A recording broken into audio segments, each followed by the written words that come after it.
Nous sommes très heureux d'avoir l'occasion aujourd'hui de nous exprimer en face de vous, de nous exprimer aussi en face de nos compatriotes pour évoquer un sujet qui, de notre point de vue, est le plus important. Un sujet qui, pour nous, devrait être au centre de nos préoccupations et qui ne l'est pas. Ce jour de décembre représente bien quelque chose parmi les journées internationales célébrées à travers le monde.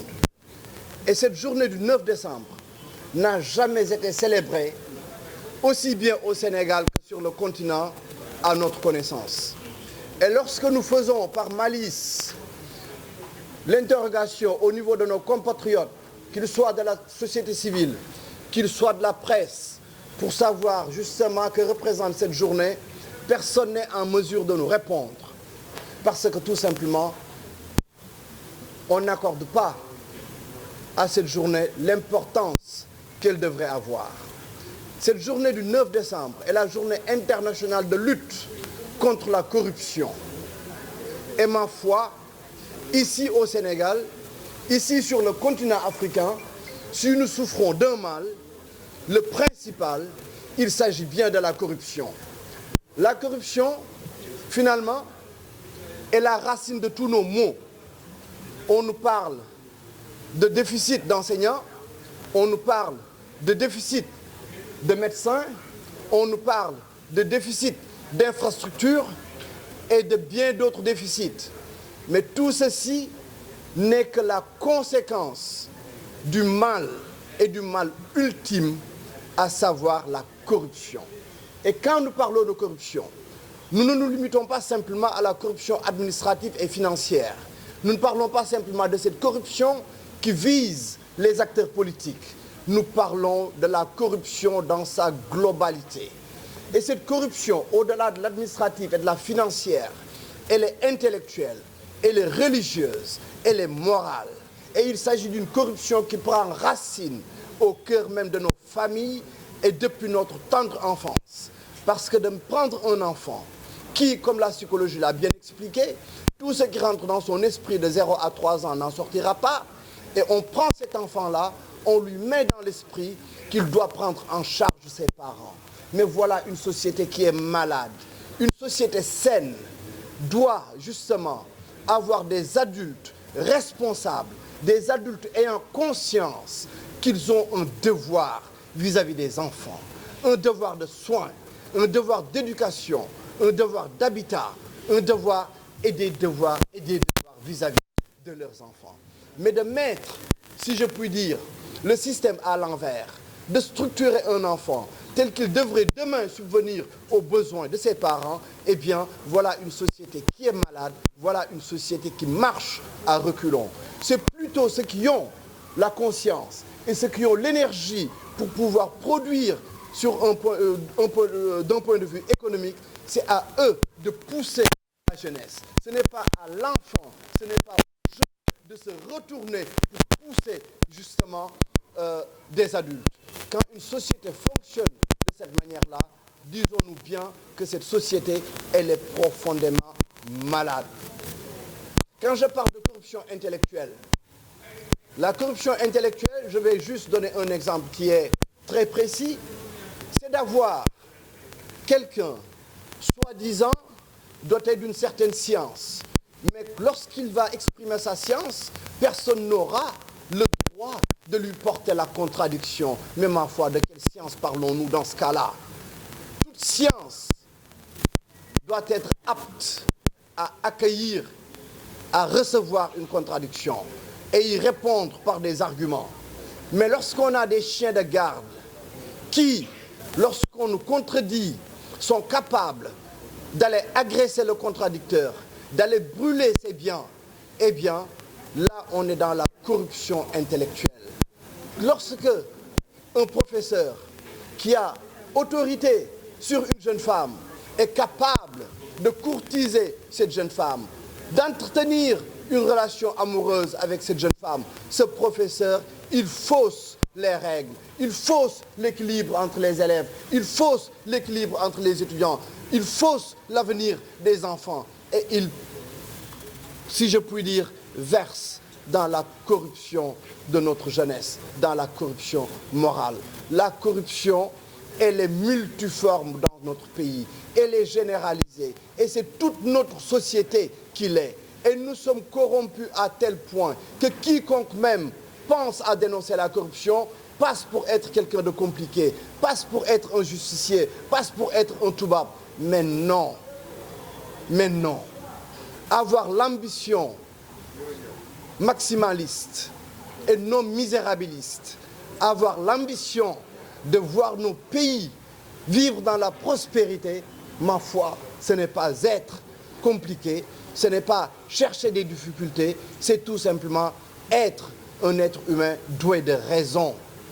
Nous avons été dans les facultés avec les Occidentaux, nous ne voyions ni père ni mère, et nous n'avions pas de bourse, et nous avions de meilleurs résultats que les Occidentaux.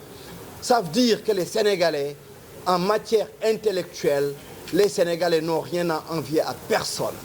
Mais dans le même temps, s'il s'agit de gérer nos pays, ces étudiants occidentaux qui étaient derrière nous dans les amphis, qui, lorsque nous soutenions 2 diplômes au mois de juin, eux, ils soutenaient, malgré le soutien de leurs parents, malgré l'adaptation à leur société au mois de septembre, lorsqu'il s'agit de faire fonctionner leur société, eh bien, ces Occidentaux-là, ils en sont capables. Nous n'en sommes pas capables. Mais ma foi, pourquoi? Alors que nous avons prouvé dans les facultés qu'en termes de compétences, ils n'en ont pas plus que nous. Donc, c'est tout simplement cette différence, petite, mais fondamentale. Nous le sommes. Vous êtes avec des Occidentaux. Pendant 20 ans, prendre un seul arrêt Sénégalais qui va au bureau à l'heure, qui finit à l'heure et qui travaille 5 jours sur 5. C'est lequel? Et on pense que nous pouvons faire quelque chose de nos pays. Nous nous trompons. Le problème du Sénégal, ce ne sont pas des Guinéens présents ici.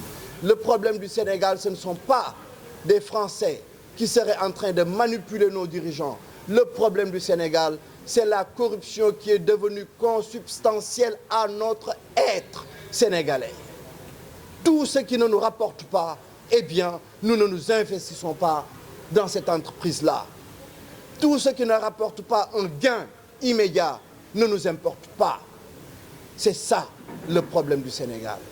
Et c'est ancré en nous. Et si nous n'avons pas une volonté, si nous ne nous acharnons pas contre cette corruption-là, n'allons pas croire que Pastef, Sununata Nguerew ou quelque autre parti politique de ce pays pourrait changer le Sénégal. On se trompe et on se trompe lourdement. Et nous serons plus que jamais à la remorque des sociétés occidentales. Là, les Ukrainiens sont en guerre. Ils ont célébré cette journée du 9 décembre avec leur jeunesse, descendue dans les rues, justement, pour sensibiliser la jeunesse ukrainienne. La jeunesse sénégalaise, aujourd'hui, qu'est-ce qu'elle fait? Elle n'est même pas au courant de cet événement-là. Et nous pensons pouvoir faire quelque chose avec notre jeunesse. Nous nous trompons profondément. Nous entretenons, nous nourrissons notre jeunesse de corruption. L'enfant qu'on envoie même à la boutique et on lui met dans la tête qu'à son retour, on va lui donner la monnaie pour que l'enfant... C'est déjà un acte corruptif. C'est ça la réalité. En tout cas, nous, Sununata Nguerew, nous sommes déterminés à mener ce combat-là. Ma présence ici, en solitaire, c'est pour démontrer ma détermination et pour dire que je suis prêt à demeurer dans cette solitude pour mener ce combat-là. Et j'ai la conviction profonde qu'il y a tant de Sénégalais qui souhaiteraient que cette corruption-là cesse dans notre pays. Mais ils n'ont pas un leader politique ou ils n'ont pas vu quelqu'un qui était capable jusqu'à présent de porter ce combat. Pourquoi ? pourquoi jusqu'à présent Damel Meïssa Fall a des difficultés avec la presse sénégalaise. Parce que les difficultés, elles existent avec la presse sénégalaise. Mais c'est parce que tout simplement le combat que je porte, cette presse-là, elle sait parfaitement qu'elle est concernée également par ce que nous disons. C'est toutes les entités du pays qui sont concernées. Il n'y a pas un seul secteur qui soit épargné. Donc soyons honnêtes avec nous-mêmes. Nous ne pouvons pas dénoncer les acteurs politiques alors que nous-mêmes nous versons dans des actes corruptifs du matin au soir. C'est une société qui est corrompue. Donc c'est une société qui devra se mobiliser contre cette corruption. Mais cette société-là, sans doute, avait-elle besoin de gens déterminés pour porter le combat. En tout cas, suñu naataange réew, nous sommes déterminés à porter ce combat et nous y invitons tous les Sénégalais qui ont envie que tout ceci cesse. Ce que j'ai dit depuis tant d'années et que je répète jusqu'à présent par rapport aux corps habillés, je ne vais pas revenir là-dessus. Le Premier ministre, il a entendu le Président, il a entendu le ministre de l'Intérieur, il a entendu le ministre de la Défense, il a entendu parce que je sais pertinemment qu'ils nous écoutent. S'ils sont là à discuter du port du caméra pour nos policiers, c'est parce que suñu naataange réew l'a dit, l'a souhaité, l'exige. Si monsieur le Premier ministre Président a évoqué la corruption au niveau de nos corps habillés, c'est parce que Damel Meïssa Fall ne cesse de le répéter, parce que de 2014 jusqu'à 2024, jusqu'en août 2024, nous n'avons jamais entendu monsieur le Premier ministre Président s'attaquer aux corps habillés. Jamais. Le député Guy Marius Sagna de même, jamais. Maintenant, ils ont commencé. Mais il faut juste que ce ne soit pas des slogans. Il ne faut pas juste qu'ils essaient de nous couper l'herbe sous le pied. Il faut que ce soit profond, il faut que ce soit rigoureux, il faut que ce soit déterminé dans l'intérêt du peuple sénégalais, dans l'intérêt du continent africain. On nous parle de panafricanisme. Ma foi, le panafricanisme, ce n'est pas un slogan. Ce n'est pas d'afficher des posters. Ce n'est pas d'arborer des t-shirts. C'est un combat. Mais quel pays panafricain, quel pays va-t-on mettre ensemble pour porter le panafricanisme? Des pays profondément corrompus, des systèmes profondément corrompus. Vous les mettez ensemble. Panafricanisme, Cheikh Anta Diop, mais rien ne se fera avec des dirigeants corrompus de l'Est à l'Ouest du continent, du Nord au Sud. Rien. Donc, suñu naataange réew veut que ça cesse. Et suñu naataange réew a cette conviction que ce que représentait le Sénégal d'antan sur le continent africain, le Sénégal peut reprendre sa place d'avant-garde, sa place de locomotive, justement en menant cette lutte acharnée contre la corruption. Et si le Sénégal, justement, se met en avant, se redresse, les autres pays suivront. Ça, c'est certain. Mais déjà, il y a d'autres pays qui ont fait beaucoup mieux que nous. Allons juste chez nos voisins du Cap-Vert. La corruption y a été vaincue. Résultat, le paludisme, me semble-t-il, y a été également vaincu. Donc, la lutte contre la corruption, si elle est menée, nous donnera des résultats que la nation entière verra. Et c'est pour cette raison-là que nous continuerons à lutter contre cette corruption et invitons à tous les Sénégalais déterminés qui souhaitent la prospérité de ce pays dans la dignité de nous rejoindre dans ce combat-là. Et nous invitons également, vous de la presse, à porter ce combat-là, à dénoncer les prédateurs et les receleurs qui sont dans ce pays, les jouisseurs qui sont dans ce pays et qui ne jouissent justement qu'avec la souffrance des couches les plus vulnérables. C'est ce que je souhaitais aujourd'hui dire à mes compatriotes sénégalais, sans manquer d'inviter ce qu'on appelle la société civile, d'inviter également les autorités de ce pays, de saisir cette occasion du 9 décembre en tout cas, pour que dans ce pays, tous les 9 décembre, eh bien, que les Sénégalais puissent penser, réfléchir et produire contre cette corruption. Les Français ne sont pas autant confrontés que nous à la corruption. Et pourtant, aujourd'hui, dans plusieurs villes de France, dans plusieurs salles de cinéma, sont projetés justement des reportages et des films qui dénoncent la corruption. Et nous, au Sénégal, nous qui mourrons de cette corruption-là, nous ne faisons rien. Donc, il est temps que l'on se réveille. Merci, chers amis journalistes. Merci, chers compatriotes.